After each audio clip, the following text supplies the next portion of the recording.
Hey friends, it's Maddie. Welcome back.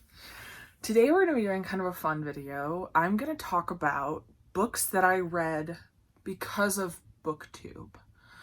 And now there are lots of books that people on booktube have recommended that I've read, but these ones in particular are ones that I think I would not have read if booktube didn't exist.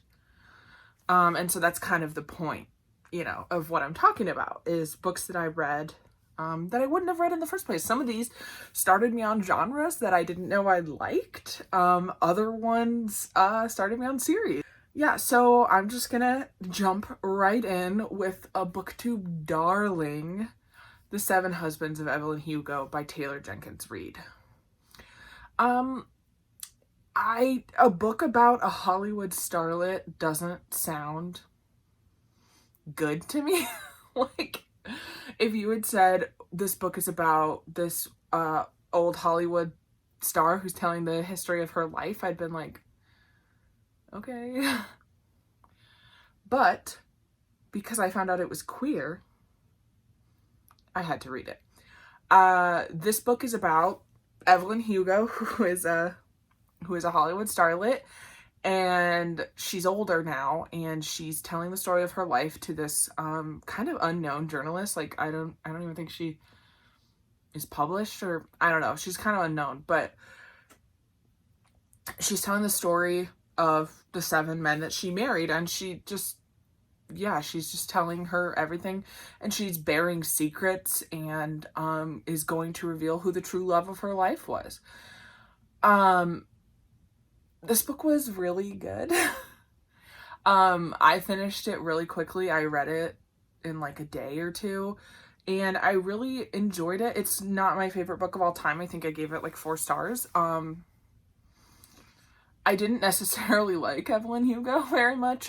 She was kind of mean a lot of the times, but I understand why she did some of the things she did, especially based on the time period. But yeah, this book, I mean, everyone has at least heard of this book if you're on BookTube, and yeah, so that was a successful BookTube recommendation. I think, but the majority of these are successful, pretty successful recommendations. I guess I could make a separate video. BookTube made me read it and I hated it, but that's not really what this is. These are ones that I liked.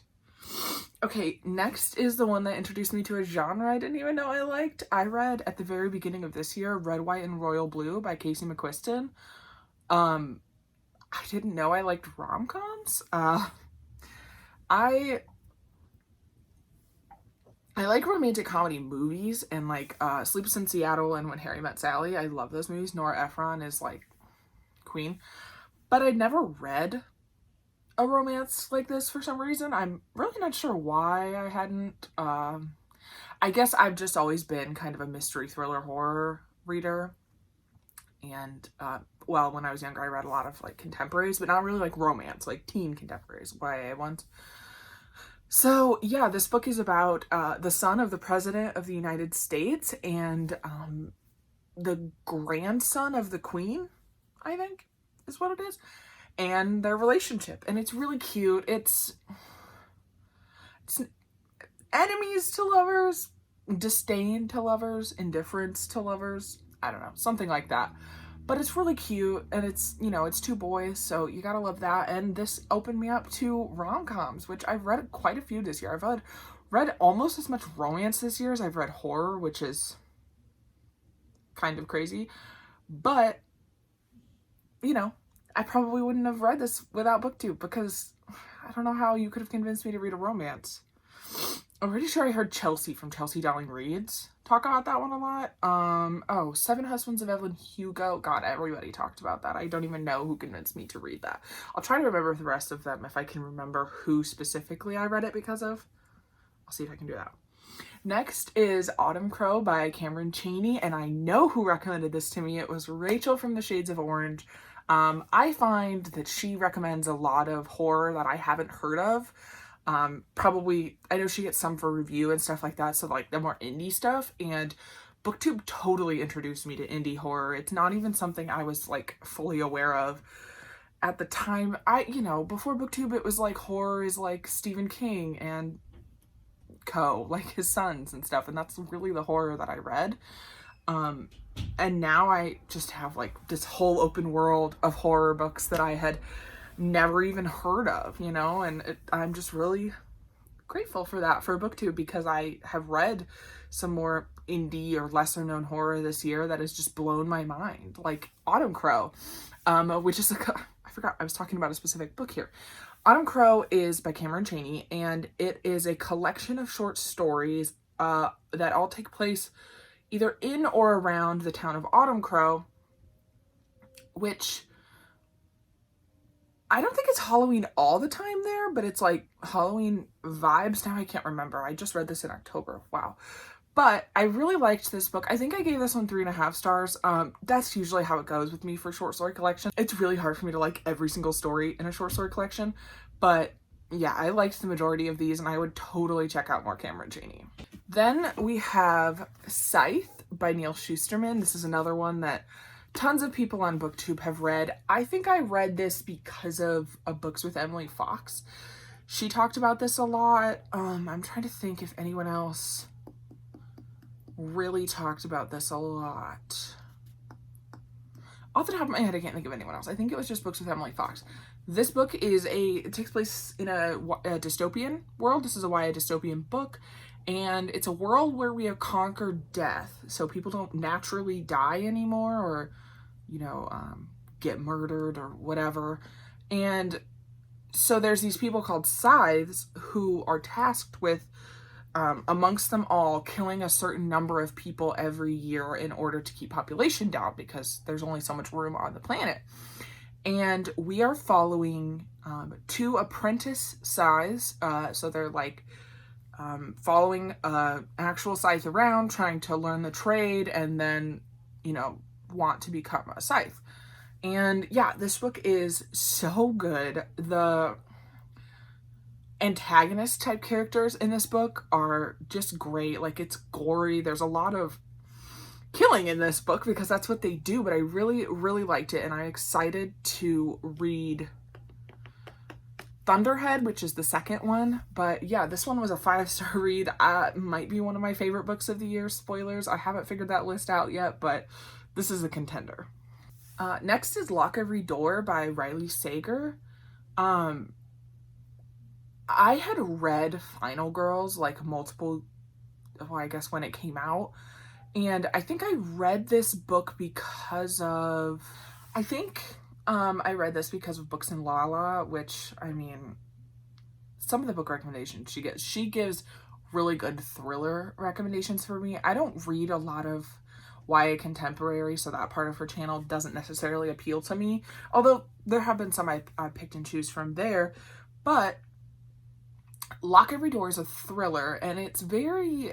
Someone pointed this out the other day, and it was something I never connected in my head, but Riley Sager is heavily inspired by classic, not necessarily like old, but like quintessential horror films, which should make sense because he has a book called Final Girls. Like, duh, Madison. Like, but I read Final Girls multiple years before I read Lock Every Door because it came out.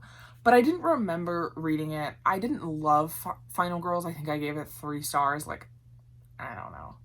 It just wasn't my favorite. And I think I thought it was going to be more horror based, and like there were actually going to be like, it was going to be like a slasher, and that's not really what I got. So that kind of sucked. And I just didn't, like, he wasn't an author that was on my radar. Like, I just kind of one-off read that book because it kind of had to do with horror. And then everyone was talking about this book, and it's totally inspired by Rosemary's Baby, because there's like the Bartholomew, and I don't remember, I think it's all based off of the Dakota probably in New York, but creepy neighbors, you don't really know what's going on, you hear noises at night, definitely inspired by that. And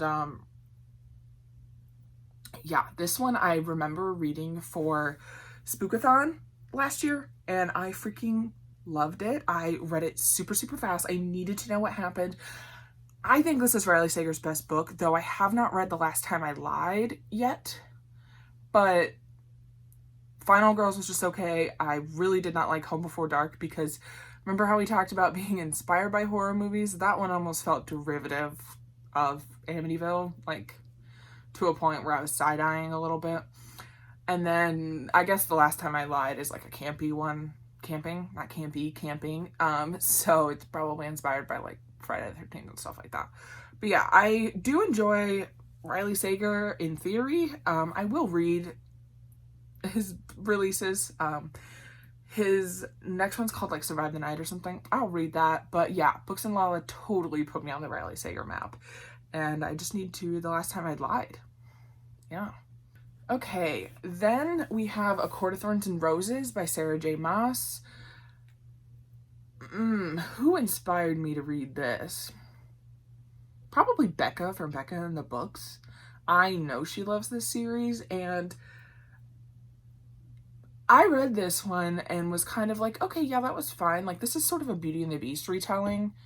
You're following this human girl, Feyre, who accidentally kills a fae because he's in like wolf form or something, and one of the high lords of one of the fae courts kidnaps her in retribution for that. And then this is kind of a Beauty and the Beast retelling. I'm not sure if I already said that. And so it's like, you know, he's like supposed to be horrible, and then she's of course gonna fall in love with him and stuff like that. But when I read this one, I was just like, yeah, okay, cool, like that was pretty good. But the ending, the very ending, intrigued me to go on. Like, most of this I was just like, yeah, whatever. I read it as an audio, so I got through it pretty fast. This one, you know, 4 stars, whatever. This one, I just recently finished this. Oh my god. This solidified the reason why I read this one. So, yeah, thank you, Becca, for recommending this series, because I love it so much. I'm going to read A Court of Wings and Ruin next year, hopefully catch up on the series, and then read her new book. I probably won't read it right when it comes out because A Court of Wings and Ruin is a chunker, but yeah, really like this, and it showed me that I like fantasy romance. I know this is, some people say YA, I would argue adult. Well, people say new adult, but I sort of just classify it all together. I don't know if I should do that, but yeah, this solidified that I like fantasy romance, and it made me buy a bunch of books. Okay, the last one I have for this video, I mean, I could make a bajillion of these, is Moon Called by Patricia Briggs. This is the first book in the Mercy Thompson series, which is a urban fantasy series that has shapeshifters and vampires, werewolves, things like that. Really good. This showed me that I liked urban fantasy, which I had never read before, and for some reason hearing urban fantasy didn't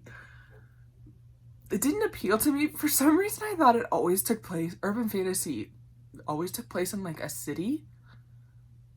For some reason, I'm not sure why, but I did, and I don't know, I've read this, I loved it. I mean, I shouldn't be surprised because I love vampires and werewolves. Like, I'm that girl who like loved Twilight when I was 13. Well, I mean, I still own all the books, and I'm currently reading Midnight Sun, so yeah, I guess I still kind of love Twilight in, you know, accepting all of its problems. I recognize that, but you know, the 13-year-old in me loves that kind of shit. And yeah, urban fantasy is super cool because it's like, it's like horror light, kind of. I don't know. But yeah, I really love this. Oh, I read this because of Leanne from Literary Diversions, and oh my god, yes. I have the second book on my Kindle, I think, but I always or on my iPad, but I always forget to read my ebooks. So that's a goal of mine next year. And actually, I have a video either coming after this or, yeah, I think it's coming after this, where I'm talking about series that I've started that I want to continue. So you'll see some of these books in there, but that is definitely a goal of mine next year, is to read more series, because I read more of the series I've already started, because I have started so many series in the past couple years, and then all of a sudden I'm in the middle of like a shit ton. So yeah, I hope this video wasn't too chaotic. I kind of felt like I was all over the place a little bit, but yeah, these are the books that I read because of booktube. And I could make a whole horror edition of this. I could make one about books I hated. So I will probably do another iteration of this at some point. But yeah, please let me know down below if you've read any of these books. Did you read them because of booktube? Have you read any books that I didn't mention because of booktube? I'm sure you have. Tell me what books you read because of booktube. I want to know, is it one of the booktube darlings? Is it a underrated read? Please let me know. Then give this video a thumbs up if you liked it, and hit that subscribe button if you would like to see more content from me. Thank you so much for watching, and I will see you in my next video.